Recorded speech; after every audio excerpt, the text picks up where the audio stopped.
27 estados da federação e só tem uma governadora, isso deve remeter a uma reflexão extremamente necessária.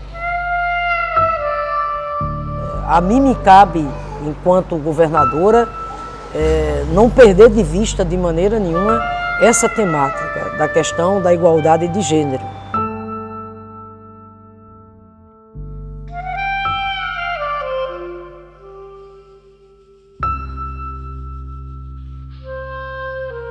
Eu não titubearei em nenhum momento, em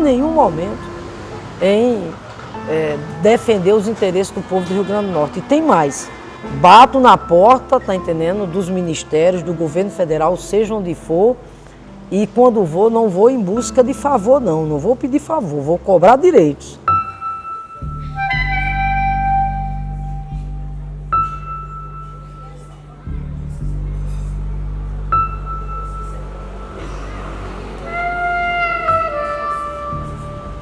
De um lado, um Estado que tem sim um protagonismo, né, na luta, né, pela participação das mulheres na política. Afinal de contas, foi do Rio Grande do Norte que saiu a primeira eleitora do país.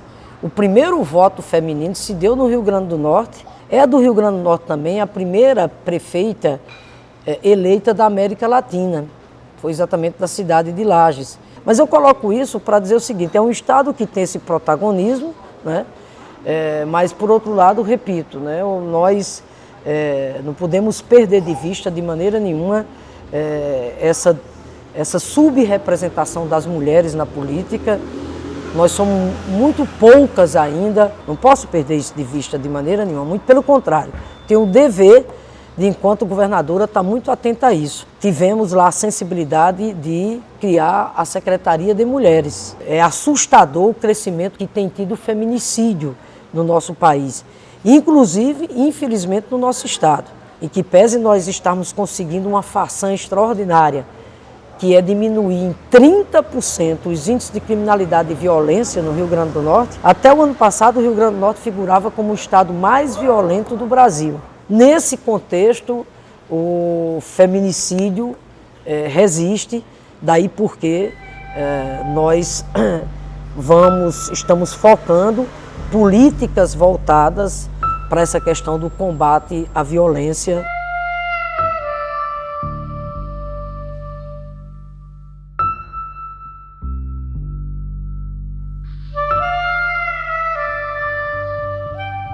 Nós pegamos o governo lá no Rio Grande do Norte numa situação não só de calamidade fiscal financeira, né, um colapso geral.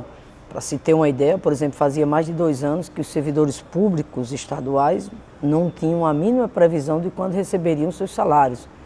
E o colapso também do ponto de vista das políticas sociais. A nossa chegada ao governo do Rio Grande do Norte, ela representa um marco do ponto de vista político, porque a gente quebra um ciclo de mais de 5 décadas de governos de perfil conservador, oligárquico, ou seja, aqueles governos voltados para atender os interesses de uns poucos privilegiados em detrimento dos interesses da maioria. Publicamos um decreto disciplinando de como deva se dar a ação do Estado diante das ações de despejo, especialmente aquelas resultantes das chamadas ocupações coletivas, que por si só são sensíveis, a gente sabe disso, e portanto deve impor ao governante que tem sensibilidade, que tem compromisso com a luta do povo, o devido cuidado e a devida cautela. Então esse decreto foi para disciplinar como as coisas devam se dar. Primeiro obedecendo à lei. A lei, inclusive nesse caso, tendo como parâmetro o protocolo que nós temos a nível nacional da Comissão Nacional de Direitos Humanos. Agir não só no cumprimento da lei, né, mas agir no respeito, né, também à luta, né, que é a luta legítima, né, pela cidadania, no caso, exatamente pelo direito à terra. Então, isso está disciplinado lá no Estado.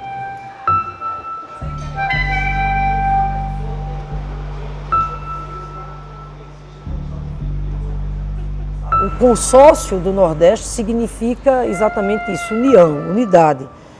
São os governadores, são os governos desses estados imbuídos da responsabilidade e do compromisso que a gente tem, que é de realizar um governo que tenha o compromisso com o desenvolvimento sustentável, com a geração de emprego, com a inclusão social, com a cidadania do nosso povo. Nós vamos poder atuar de forma conjunta em diversas áreas, por exemplo, nas políticas sociais, na área de segurança, que é um grande desafio nosso, como diminuir a criminalidade, a violência que assola os nossos estados, como, por exemplo, enfrentar o problema da nossa juventude, principalmente a juventude negra, pobre, de periferia, que tem sido exatamente a mais atacada, pensar exatamente ações conjuntas, seja do ponto de vista das compras governamentais, seja no âmbito do desenvolvimento econômico.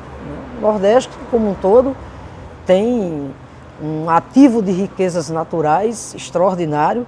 Meu estado, por exemplo, o Rio Grande do Norte, é rico em petróleo, gás, sal, minério, eólica, mas simplesmente o Rio Grande do Norte lidera a produção de energia eólica a nível nacional. Mas não só o Rio Grande do Norte, como os outros estados do Nordeste têm esse ativo de riqueza natural extraordinário, cada qual com a sua especificidade. Por exemplo, o Rio Grande do Norte é a questão do petróleo, do sal, a energia eólica. Então, como a gente desenvolver, através do consórcio do Nordeste, a gente desenvolver iniciativas para atrair esses investimentos, para fomentar o desenvolvimento com vistas a gerar empregos dignos para o nosso povo e, ao mesmo tempo, aumentar a capacidade de arrecadação das nossas receitas e responder às demandas que nós temos nas áreas sociais.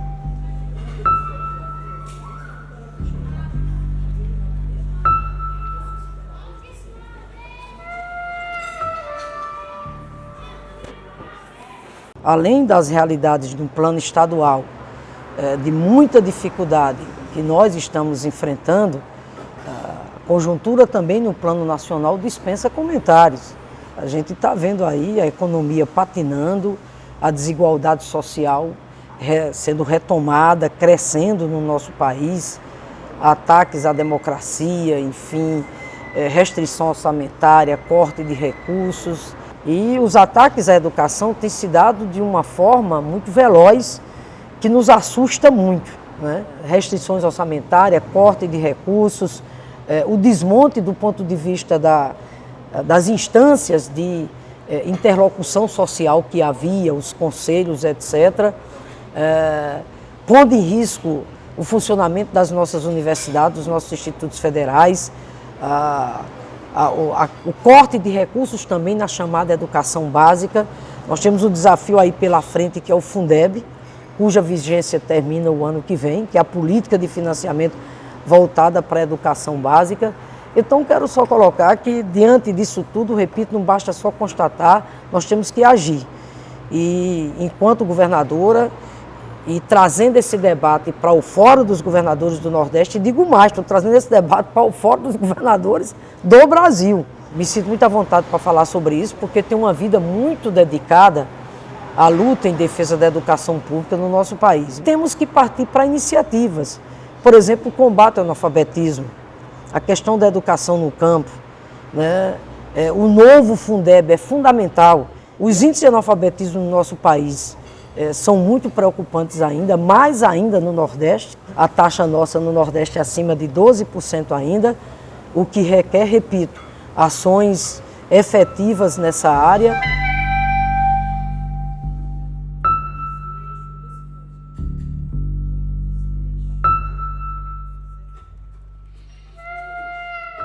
Se tem um projeto hoje instalado aí a nível nacional, projeto extremamente conservador, ultradireita, projeto que resgata inclusive a cartilha ultra neoliberal com toda a fúria, é o incentivo ao racismo, enfim, ao machismo, é a intolerância, valores que nós não podemos de maneira nenhuma cultuar, muito pelo contrário, muito pelo contrário. É evidente que tem um outro aspecto que nós temos que levar em consideração, que é a prisão injusta do presidente Lula.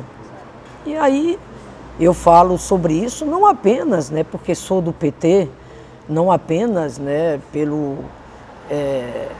pelo imenso carinho que tenho pelo presidente Lula, eu falo do ponto de vista de que a sociedade cada vez mais tem que abrir os olhos, porque defender a liberdade do Lula é defender o resgate da democracia. Isso não é chavão, não é proselitismo, não. A prisão injusta do Lula, o julgamento injusto que a ele foi exatamente imposto, tudo isso ficou agora escancarado totalmente.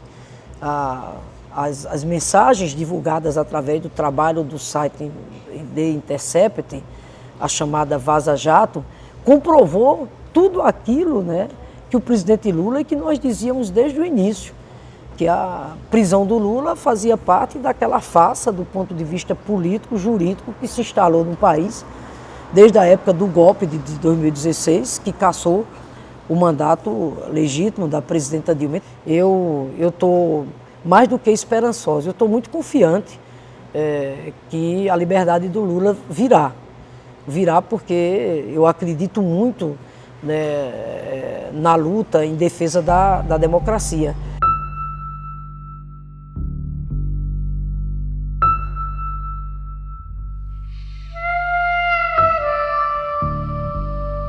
Mesmo diante de toda essa calamidade financeira, sem poder criar nenhum cargo a mais, nós fizemos um reordenamento administrativo.